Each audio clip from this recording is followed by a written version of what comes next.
that's absolutely fine. The thing with the hijab is that it is a display of the religion, and it is a display of a cultural connection. And why is that an inherent requirement in Islam? And the answer is it's not. And the fact is that this is true of many, if not most, other religious instruments. The cross is not required anywhere in the Bible. It is simply something that people do in order to display, oh, I am a Christian. So the question here is, should that be allowed in general society? And our answer, as we already mentioned, is no. Why? Because it infringes on the other religious liberties that we've said. It creates an imposition of religious beliefs on children within the local community, and it prevents those children from being able to choose their own religious beliefs freely and without to choose their own beliefs freely. Now, let me get a lot more into, their second argument is on practicality. Now, here's the thing.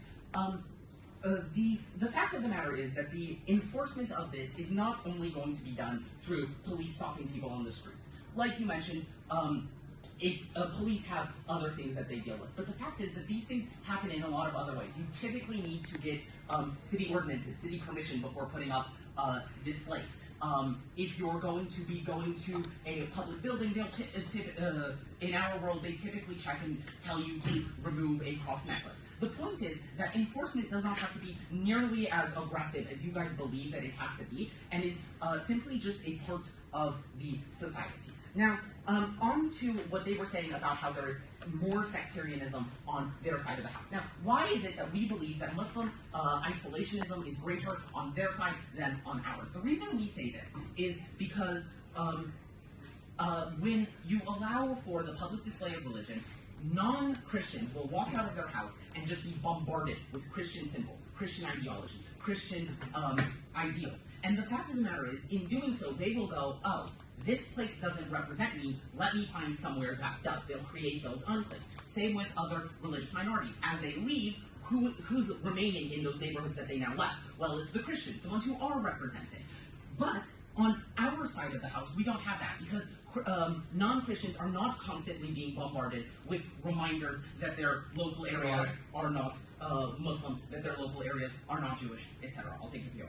How does having a cross on their church or seeing somebody wearing a cross necklace count as coercion? Wouldn't you apply the same thing to culture or even advertisements? What makes religion exclusive? Okay, so it's not about, a cross on the necklace. As we mentioned, it is a series of small things, each of which on their own is innocuous, that together creates a hostile atmosphere. Finally, I will get into my extension on rights. As I've already mentioned, our side, they have given us the burden of proving that the practice of, that allowing for total and unlimited practice of one's religion can infringe on other rights. As we mentioned, it infringes on the right to choose one's religious beliefs. This is because, as stated a few times, the children who are raised in these religious enclaves have nowhere to go to escape the constant push of their parents' religion and their culture's religion. On our side of the house, as we mentioned, the parents will still probably try to teach their kids religion. But we have local communities that don't have that. We have places where people can still talk about their religions and talk about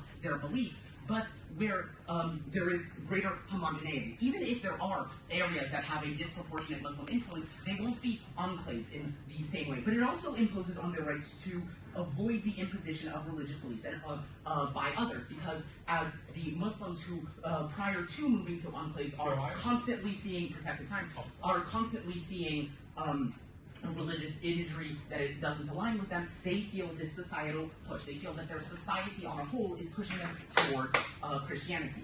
The point here is that our side is the one that protects people's fundamental rights, including the majority of their fundamental religious rights, whereas on your side you highlight a single right at the expense of all the rest of them. So proud to propose.